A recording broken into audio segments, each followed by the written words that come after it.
I left Arthur Avenue for the last time that year. I enrolled at Tennessee State University, far enough from Arthur Avenue to have beaten it, but close enough to hold her close to my heart. As she had done for 2 little girls and 2 little boys 50 years earlier, my grandmother stayed behind to push me and encourage me from home. On the day I left for college, I was full of the things she had left me with: a sense of purpose, my faith, and a dream to never come back except on my own terms.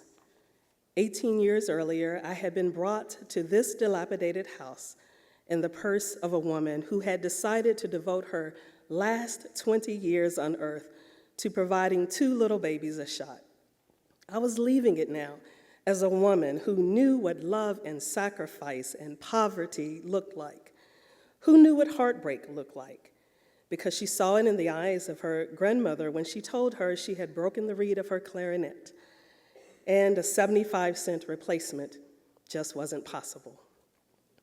And I knew what shame looked like, because it looked like the one clarinet player at McGavick High School who marched and played with broken reeds, hiding one more burden from her grandmother.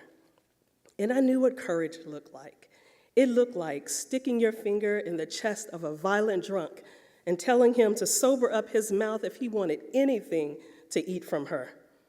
And I knew that compassion looked like a bowl of clabbered milk in an empty kitchen. I knew what it meant to hate something so much that the hatred turned to desire. And so I learned to hate being poor and being awkward and going without so that I could turn it into a desire to beat it all and leave it behind me. And I knew what love looked like. It looked like an old woman who watched her last baby leave Arthur Avenue for college, and then she turned back inside to stay behind. I can't imagine how my life would have turned out had my grandmother not made the decision that she did that day in 1972 to bring us, my twin brother and I, home and mother us. I don't know what was said in the conversation between my father and my grandmother. I don't know how he convinced her, a few years widowed and struggling to make her own ends meet, to visit Nashville General Hospital and lay eyes on 2 babies she did not even know. I don't know if she got angry with him or if she didn't believe him or what circumstances went into her decision to leave her house on Arthur Avenue that day in 1972 and pay a visit to a hospital. I will never know. All I know is, for whatever reason, she did, and I'm so glad she did. He didn't tell her then that the babies were in fact her grandchildren, but I don't think he had to. I also don't think it would have mattered to her.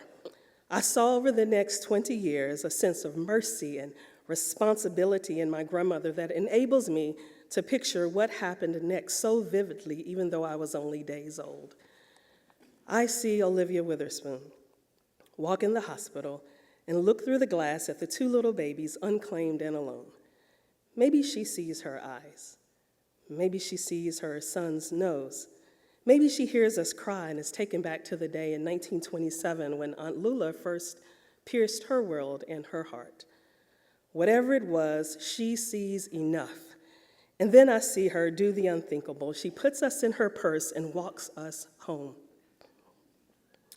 By the way, she actually does put us in her purse and journeys home. What would have been different if my mother had kept us in 1972 instead of deciding to give us up? Our lives are made up of so many numbers, millions of little moments that have to align in just the right way so things play out how they are supposed to. In the end, they are just numbers, markers of moments. There is one number I'm left with, though. When you get to the point in life when perspective offers a chance to look back at the things that built you up, you see something interesting. That past, the random minutia and innumerable seeming coincidences that made themselves manifest in you, you see some very real, impactful numbers left behind. Numbers that you wear on your heart as markers, as moments that serve to show you, even years later, that hope can be born any day. It's knowing that when everyone else sees a few simple digits, you see hope. And it's about birthing that hope in others. That spells the difference in being a person and being a number person. When it came time for me to shake off all the numbers I was leaving behind and embrace the one I would carry with me, only one number made sense. I was already wearing it on my heart. It represented what greatness really meant, not what comes in money or accolades, but what comes in the simple, honest, selfless, God-honoring decisions that change the world.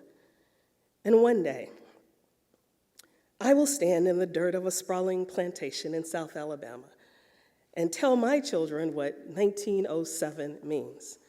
I will tell them so that they will feel the burden carried by a woman who survived bigotry, racism, and poverty, and only bathed when God saw fit to empty the clouds.